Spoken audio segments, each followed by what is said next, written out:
كل ما انت بتنشطي بدري كل ما بيكتسب مهارات اكتر واكتر واكتر، ويبدا في الحياه تبداي بقى يمشي مع. يعني انا ابني بيروح مثلا عند ولاد عمه يلعب معاهم واوعى وتعالى وهات وخد زيه زي اي طفل طبعا.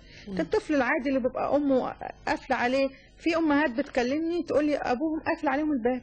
حبيبتي طب طلعي ابنك في البلكونه، تقول لي لا عشان الجيران ما تعرفش ان عندنا طفل دوت. عار عليه. ازاي يا حبيبتي؟ ده انت كده حرام، ده انسان. واحده تانية ودت ابنها مدرسه داخليه. ليه يا حبيبتي كده؟ كمان يتحرم منك انت، يعني محروم من الدفء وكمان يتحرم من امه وابوه، يعني تسيبيه ازاي؟ ده طفل، اهم حاجه الحنان. طب قولي لي، يعني في بعض الاحيان وفي بعض الامراض بيكون الاعمار بيد الله، ولكن في هناك توقعات من بعض الاطباء، وفي بعض الاحيان مثلا في بتبقى اعاقه معينه في المخ فبيقول لا ده عمره الافتراضي كذا. هل قالوا لك ان الطفل المنجولي له عمر افتراضي مثلا زي ما باقي هم كانوا بيقولوا بيموتوا بسرعه. لان ليه بقى؟ لان العنايه الصحيه بيهم عشان بيبقى عندهم مشاكل في القلب وفي الجهاز التنفسي وبيبقى عرضه للامراض الكتيره، فما كانش في رعايه زمان، فكانت الام كانت تاكل وتغير والعب بقى براحتك. لكن دلوقتي مثلا ابني يتعب بجري عليه، اروح عامله له مقياس للقلب، مقياس للسمع، بنحافظ لان في تطور صحي دلوقتي.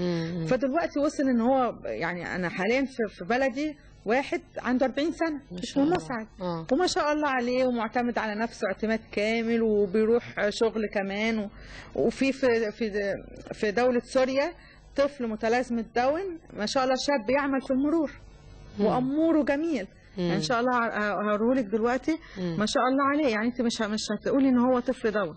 الدولة كرمته. عقبال محمود. اللهم آمين يا رب.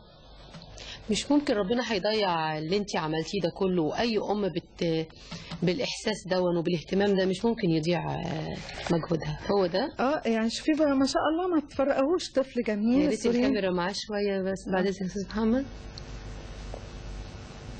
ده شاب سوري بيشتغل في المرور. شوفي الجمال ما شاء الله، مش تفرقيه خالص. وفي عندي برضه واحد هندي متزوج.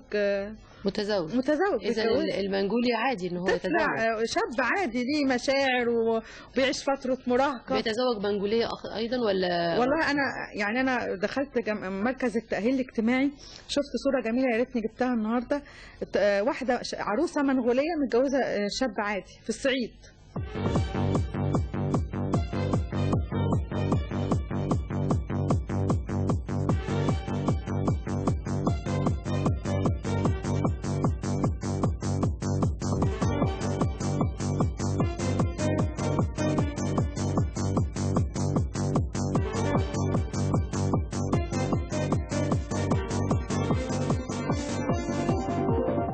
أعزائي المشاهدين، وكان للرأي الإرشاد النفسي والعلم النفس دور في حالة محمود وحالة الطفل المنغولي ومن هم على شاكلته، حتى نتعلم من هؤلاء الدارسين كيف لنا أن نتعامل مع هؤلاء الأطفال. أكيد أم محمود بتعمل دور كبير جدا، وزيها أمهات كتير بيعملوا دور كبير جدا جدا في أن هم ينموا مهارات أولادهم. ولكن عايزين نتعرف على الرأي الآخر.